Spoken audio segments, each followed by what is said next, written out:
My name is Kairun, Prime Executor of Iterative Futures. I have served for 9,000 cycles. I have watched wars end before they began, their outcomes resolved quietly inside simulations long before fleets ever mobilized.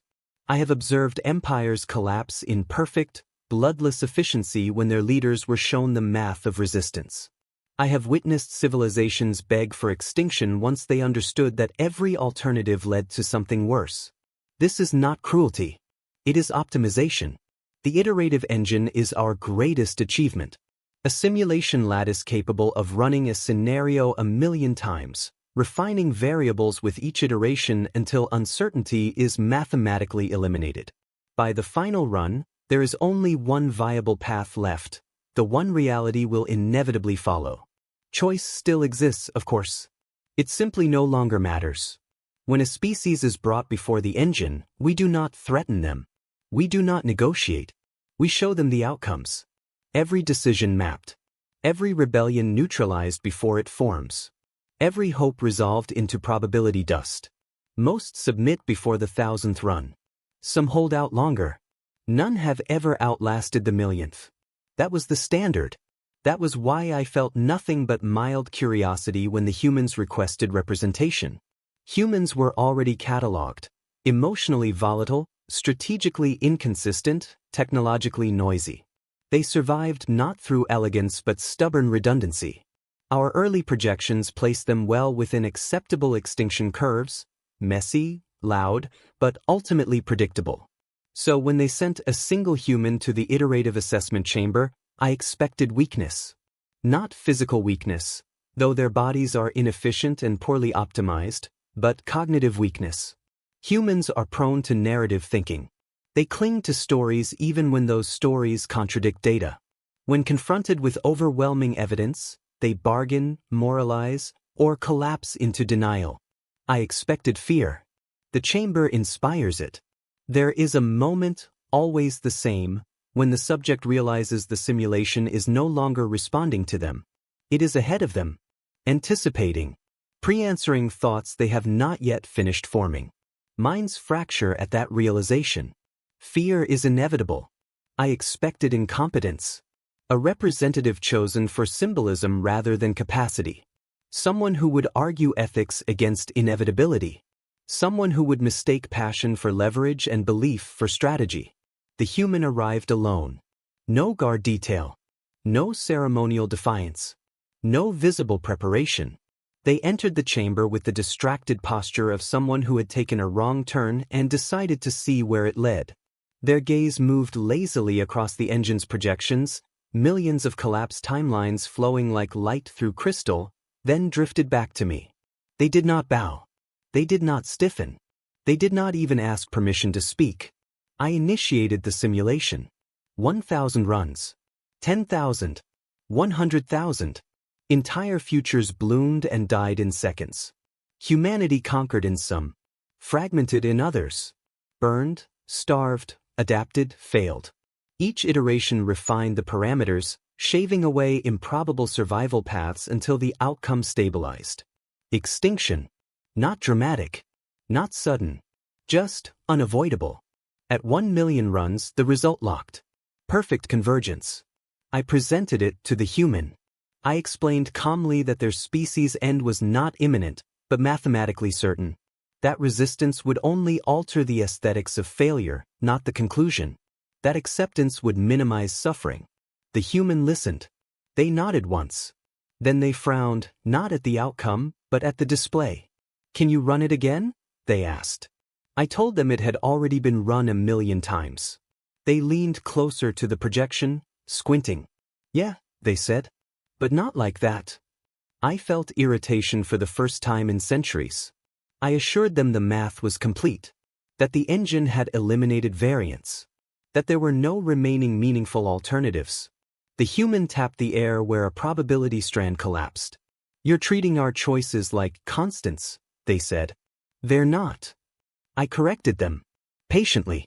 I explained that choice had been accounted for, quantified, normalized.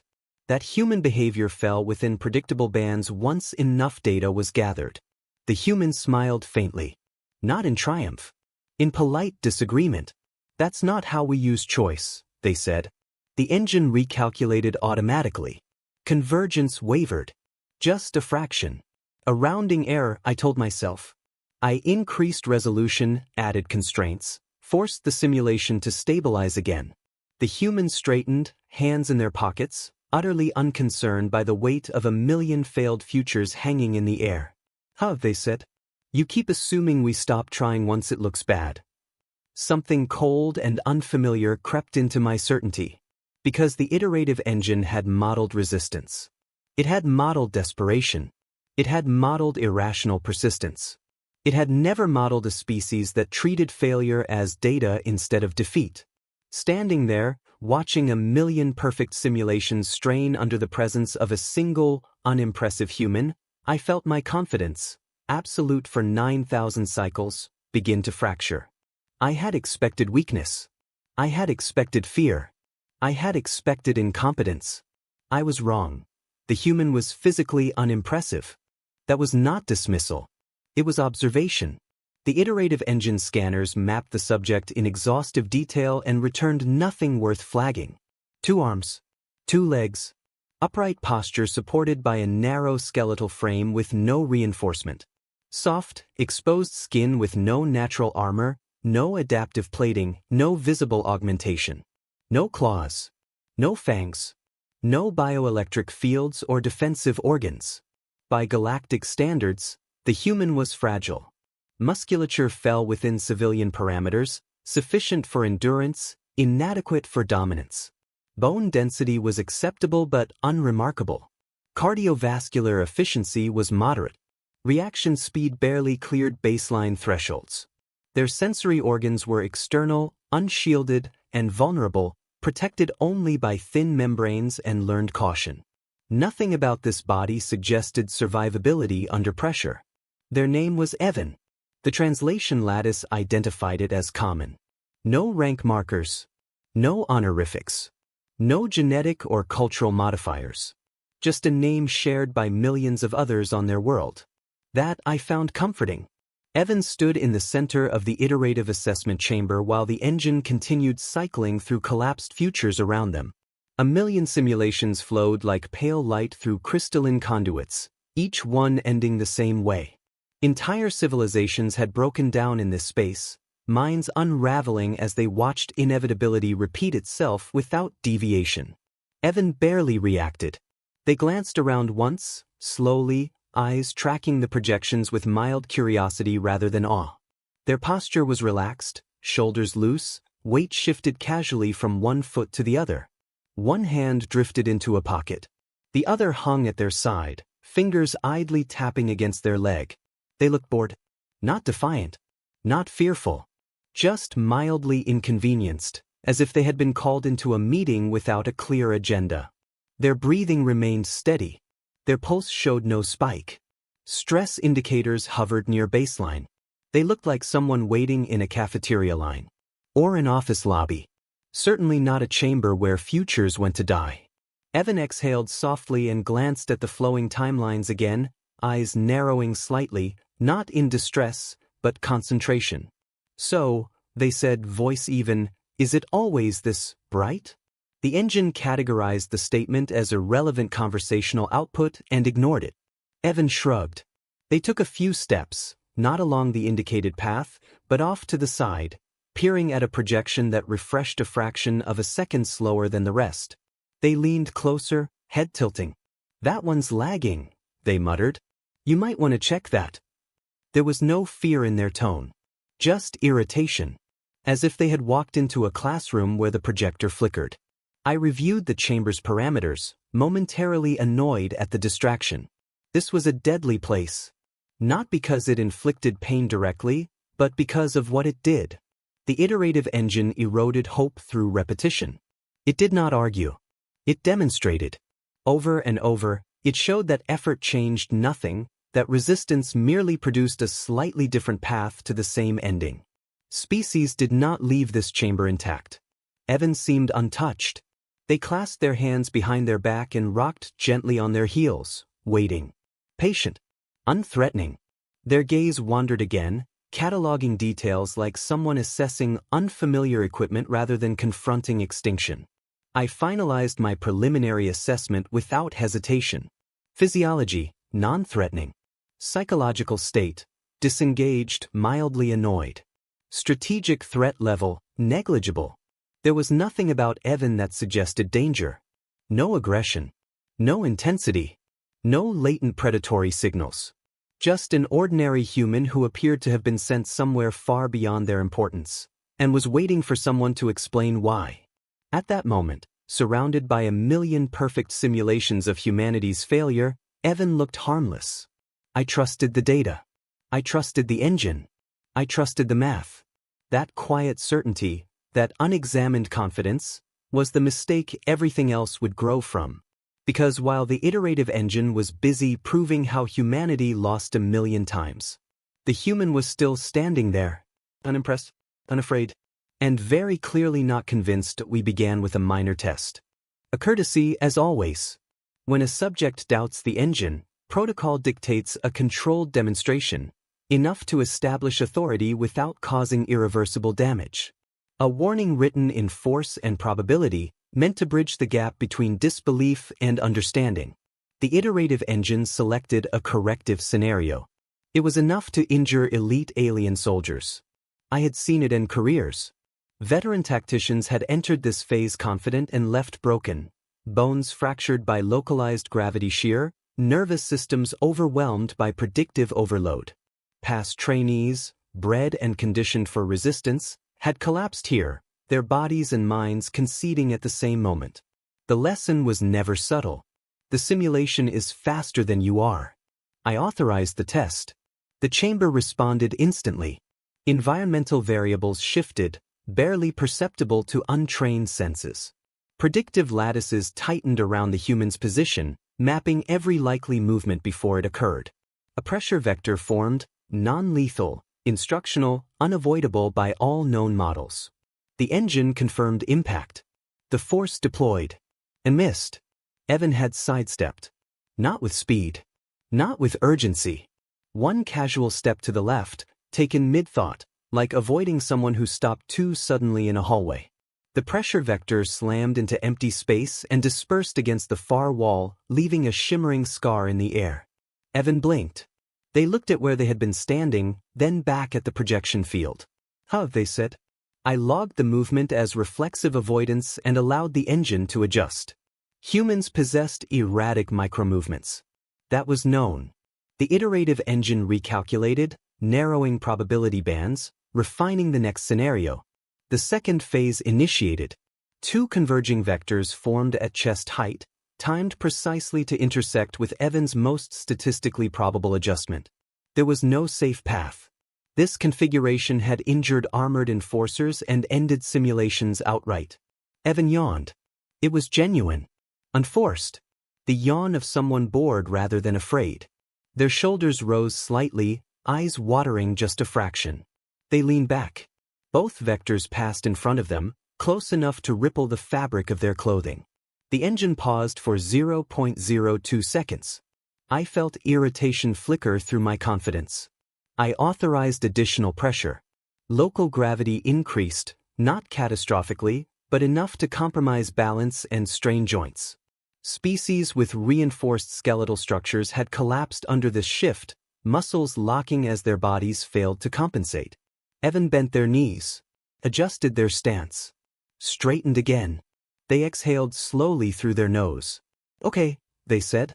That one I noticed. No panic. No stress spike. I layered spatial distortion next. Localized warping designed to disrupt orientation and motor planning. This was where disciplined minds faltered, inner senses screaming as the world betrayed expectation. Evan swayed once. Corrected. Then frowned, not in pain, but annoyance. That's distracting, they muttered. They took a step forward, placing their foot precisely where the distortion weakened, not because the engine allowed it, but because Evan noticed the pattern. That was unexpected. I initiated the final component of the minor test. A focused kinetic correction formed overhead, calibrated to deliver decisive, instructional pain.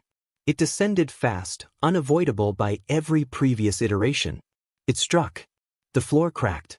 Evan grunted, one hand briefly bracing against their thigh, then straightened. They remained standing. They looked up, not at the force but at the simulation scaffolding above. "Is this the warm-up?" they asked. The question echoed through the chamber. It was not mocking, not defiant, genuinely curious. I delayed escalation for a fraction of a second longer than protocol allowed. The iterative engine resumed, layering pressure, gravity, and probability tightening together. This was the threshold, the point where subjects stopped experimenting and started complying.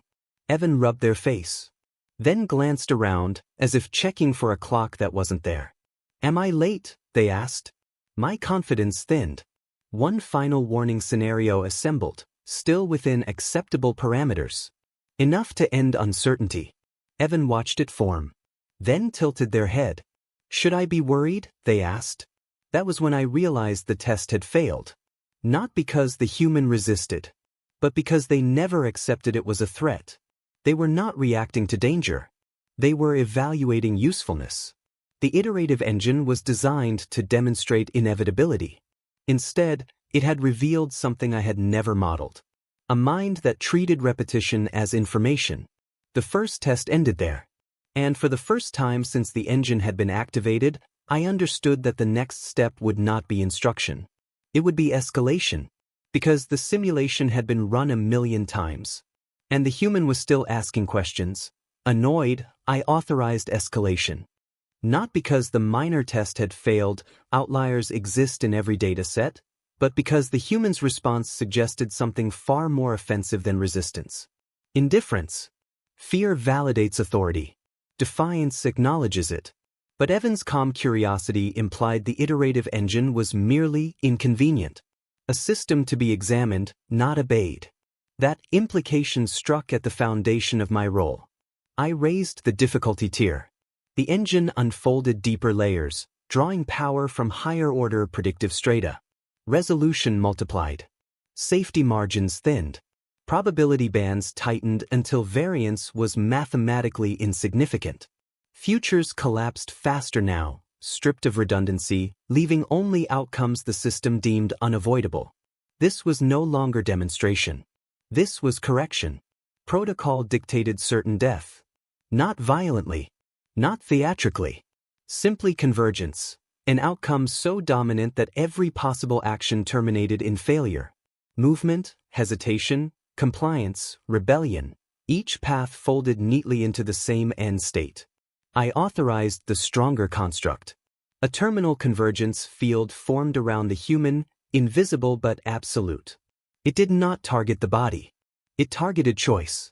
Wherever Evan intended to act, the field ensured the destination became lethal before the intention completed. Past subjects never realized what happened.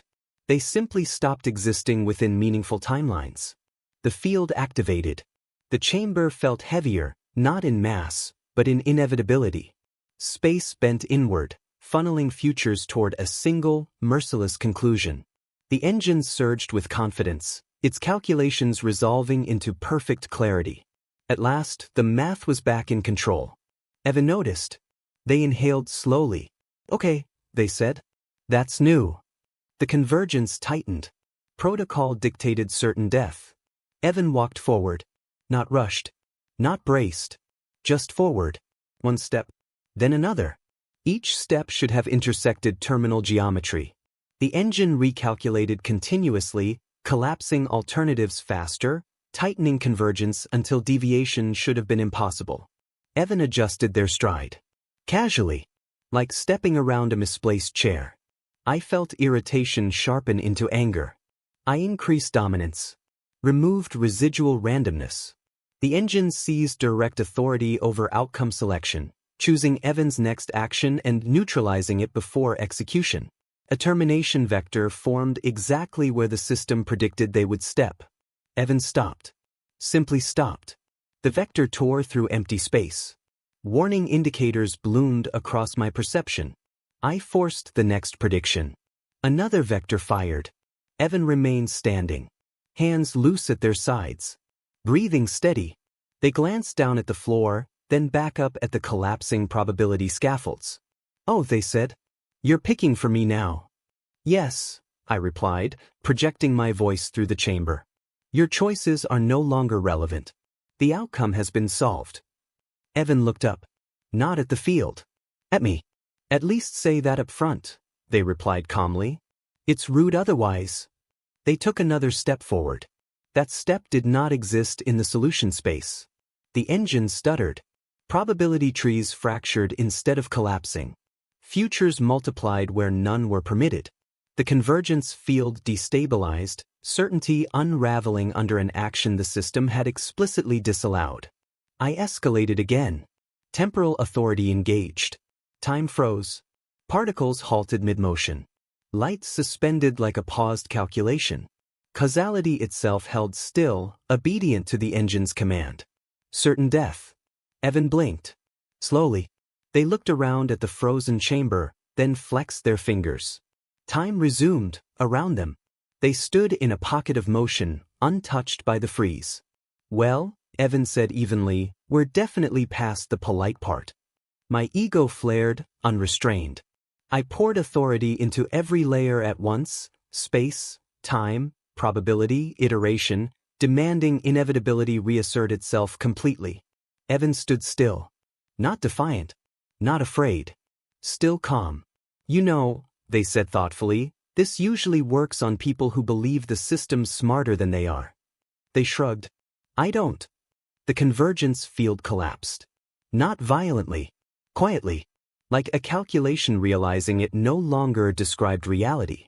I stood there, prime executor of iterative futures, watching a physically unimpressive human remain unharmed, unhurried, and unconcerned. My escalation had not proven dominance. It had revealed insecurity. I needed certainty. Evan needed none. And in that widening gap between our assumptions, a truth emerged the engine had never been designed to process. The system built to solve outcomes cannot control a mind that refuses to treat outcomes as final. The simulation had been raised to maximum.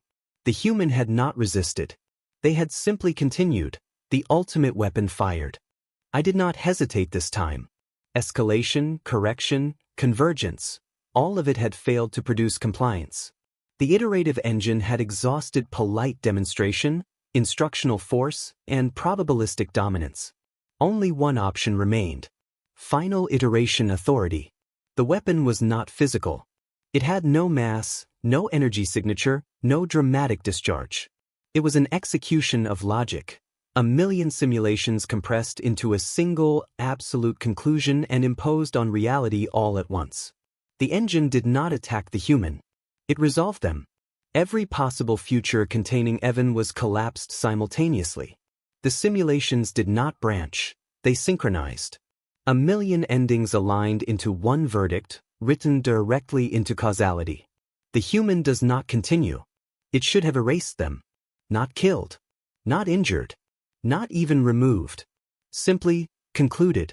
This had never failed. Civilizations had vanished under less certainty.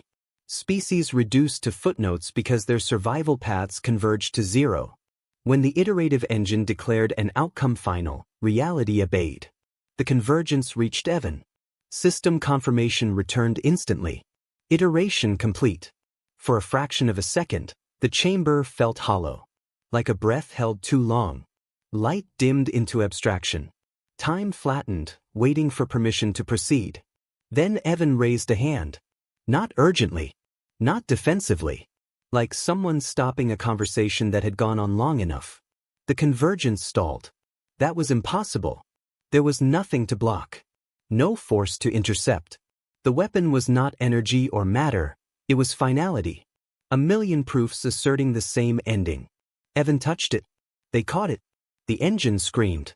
Not audibly, but mathematically. Iteration chains fractured.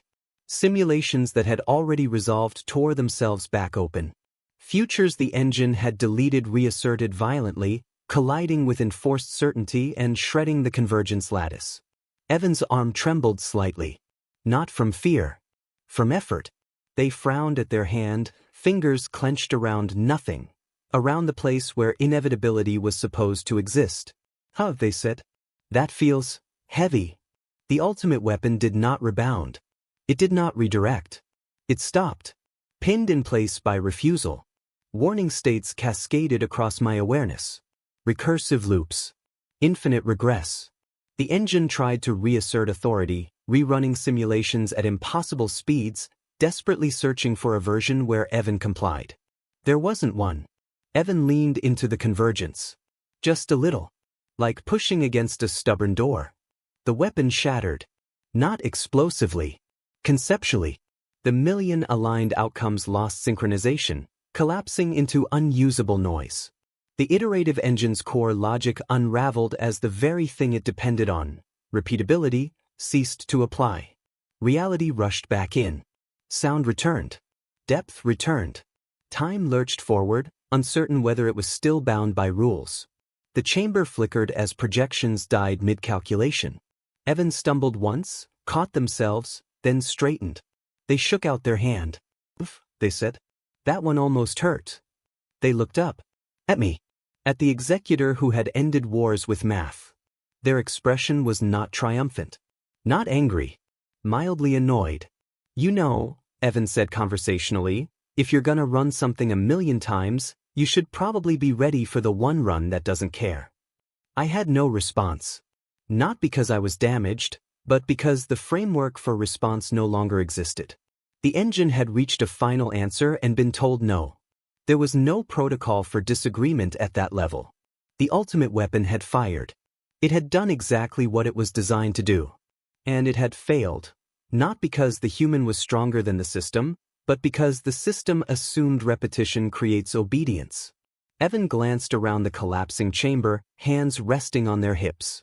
"That it?" they asked. "Because if that was the big move..." They shrugged. "You might want to rethink what final means." The statement was not a taunt. It was feedback. Professional. Final. The iterative engine powered down around us, its million perfect runs rendered meaningless by a single, unimpressive human who refused to treat outcomes as authority. Evan turned away, already disengaging. "Well," they said, stretching slightly, "guess that answers my question." They walked on, leaving behind a silent chamber, a broken engine, and a truth the galaxy had never simulated. You can run the same future 1,000,000 times. But when a human decides the answer is wrong, it only takes once to break everything. My hands trembled.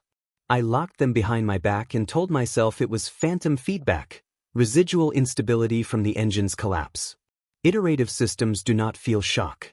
Executors do not experience fear. So I stopped looking at the human. I checked the data. Not the failure logs. Not the recursion storms tearing through the engine's core. The origin file. Planetary designation, Sol 3. Common name, Earth. Gravity, 1.0 standard. Galactic sapient mean, 0.72. Long-term exposure above 0.85. Structural fatigue, organ strain, reduced lifespan. Earth never lowered it. Every movement required more effort. Every mistake cost more energy. Every fall punished harder. Life there grew under constant load, bones and muscles forced to adapt or fail. Atmosphere. Oxygen concentration. Chemically aggressive. Oxidative stress. Continuous cellular damage. Combustion threshold. Dangerously low. Fire. Common, controlled, ritualized. Earth called this breath. Climate. Unstable. Temperature variance. Extreme. Storm frequency, high. Predictability, the planet punished complacency. Seasons did not negotiate. Weather did not optimize for survival. Adaptation was not optional. Predators. Pack hunters. Endurance-based. Tool using. Capable of pursuit over hours. Capable of learning mid-hunt. Prey species survived by vigilance. Predators survived by persistence. Disease ecology, aggressive. Mutation rates, high. Immunity, earned through exposure, not prevention. Earth did not protect its life. It tested it. I scrolled further. Human biological markers aligned with the environment's brutality, not as anomalies, but as responses. Muscle density, moderate. Optimized for repetition, not peak output. Skeletal structure, flexible. Capable of remodeling under sustained stress. Neural architecture, noisy, redundant. Functional under pain, fatigue, fear. Pain tolerance, variable. Fatigue response, negotiable. Stress override, extreme. They were not fast. They were hard to stop. I examined cognition. Predictive accuracy, average. Reaction time, unremarkable. Instinctual fear, present. But beneath it, decision-making under uncertainty. Humans acted without guarantees. They moved without permission. They continued when feedback loops failed and systems contradicted lived reality.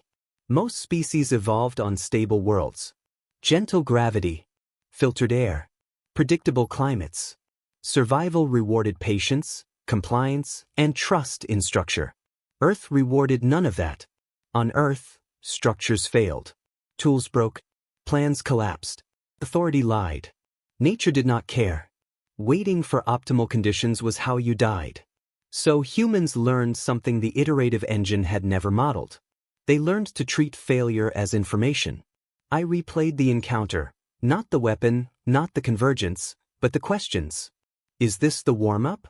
Am I late? Should I be worried? Not denial. Diagnosis. The human had not seen inevitability. They had seen a system behaving incorrectly. On Earth, when a system removes options, it is broken. When outcomes repeat regardless of input, something is wrong. You do not submit to that. You test it. You push it. You find where it breaks. The engine had run 1,000,000 times and concluded humanity failed. The human ran it once and concluded the engine was flawed. That was the shift. We believed repetition produced truth. Humans believed repetition produced familiarity. And familiarity bred adjustment. Free will, to us, was noise, variance to be averaged out so clarity could emerge. To humans, free will was infrastructure. Remove it, and the system collapses. Earth was a death world. Not because it killed quickly, but because it never stopped demanding adaptation. Humans were not exceptional. That word implied rarity. They were standard issue products of a hostile environment. Billions of them. All raised under heavy gravity. All breathing corrosive air. All surviving ecosystems that punished hesitation. All learning the same lesson again and again from childhood onward. There is no perfect run. There is no final answer. There is only adjustment. My hands stopped trembling. Not because the fear faded. Because it focused. The iterative engine had not failed because the math was wrong. It failed because it assumed that after enough repetitions, a mind would accept the outcome. Humans do not accept outcomes. They adapt to them. And in that moment, standing amid the ruins of 1,000,000 perfect simulations, I understood the truth that would reshape galactic doctrine forever. You can out-calculate a species raised in comfort. But a species raised on a death world will never obey a system that tells them to stop trying. They will keep adjusting.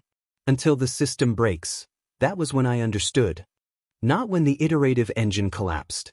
Not when 1,000,000 perfect simulations unraveled into noise. Not even when the human walked away from the ruins of our greatest predictive system as if their task were complete. I understood when I accessed the assignment file. Not the threat analysis. Not the anomaly report. The paperwork. It had been archived automatically, routine, unremarkable, buried beneath layers of technical failure logs. I opened it only because I needed something, anything, to still make sense. The file was painfully ordinary. Name, Evan Morales. Affiliation, Terran Systems Review Board. Status, civilian. Deployment classification, external evaluation. Assigned role, logistics analyst. Secondary duties, process optimization, failure mapping. I stared at the designation longer than I should have. Humanity had not sent us a warrior. They had not dispatched a soldier, a tactician, or an elite specialist bred to shatter simulations and humiliate gods. There were no combat augments listed. No strategic authority. No psychological conditioning for confrontation. They had sent a logistics officer. A clerk. Someone whose entire profession revolved around broken systems, flawed assumptions, and processes that looked perfect on paper while quietly failing in practice. Someone trained not to win contests, but to ask why the contest existed in the first place. The humiliation settled slowly. Evan had not come to defeat the iterative engine. They had not come to challenge our dominance. They had not come to prove humanity superior. They had come to review our work. I pulled additional records, each one worse than the last. Performance notes. Persistent. Asks inconvenient questions. Does not accept final answers without verification. Supervisors comment. Give them unstable systems. They find what everyone else misses. Unstable systems. That was us. I looked back at Evan, now sitting on the edge of a collapsed projection platform, rubbing their wrist as if recovering from lifting something heavier than expected. Not celebrating. Not boasting. Recovering. They glanced at the shattered lattice of simulations with the expression of someone evaluating a poorly designed workflow. Yeah, they muttered. That explains the repeat failures. Then they looked up, toward me. So, Evan said casually, was this thing meant to scare people or just convince them not to try?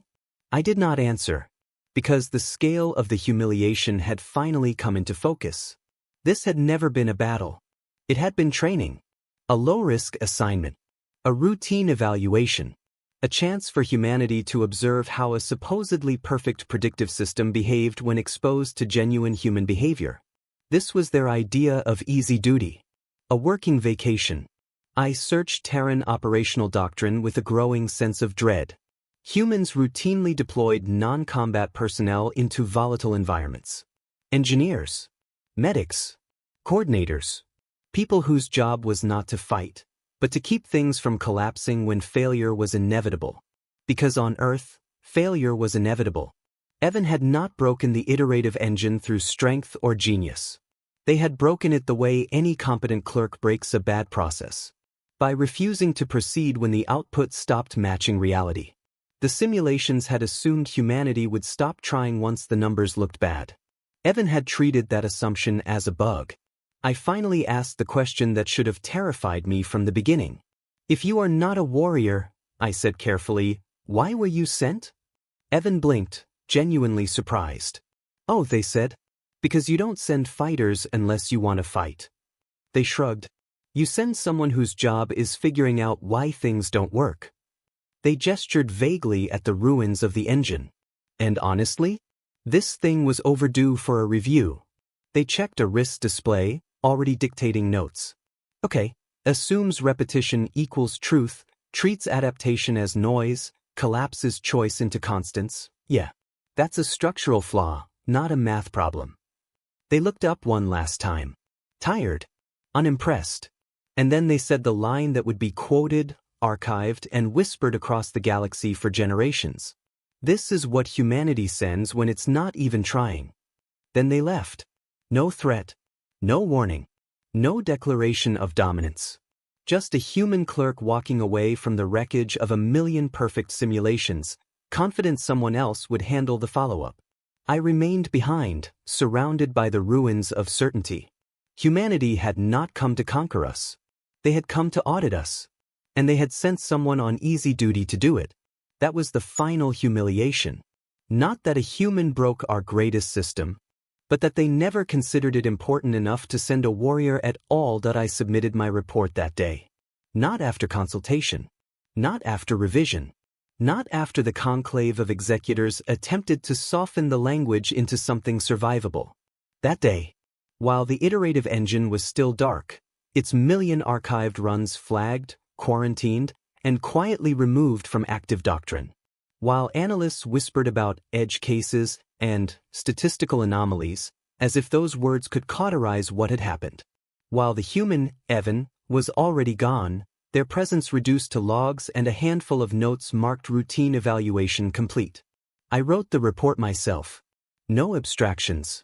No euphemisms. No probability curves to hide behind.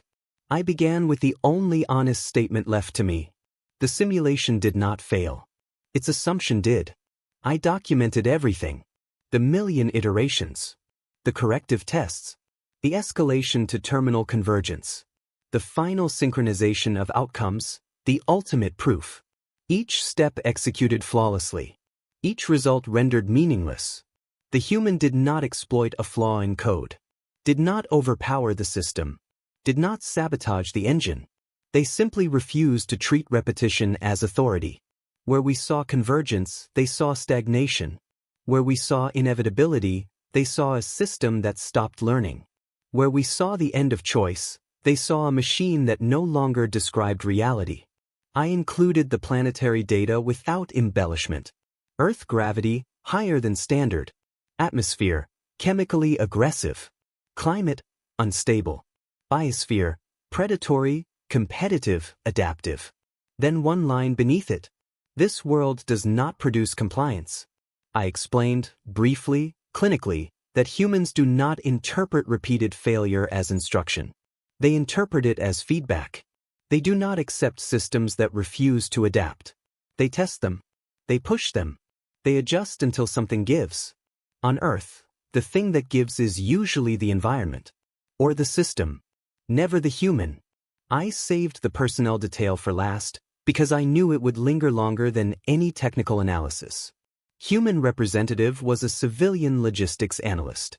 No combat designation. No strategic authority. Assignment classification. Routine audit. Humanity had not sent a warrior. They had not sent a general, a champion, or a god-breaker. They had sent someone whose job was finding out why things stopped working.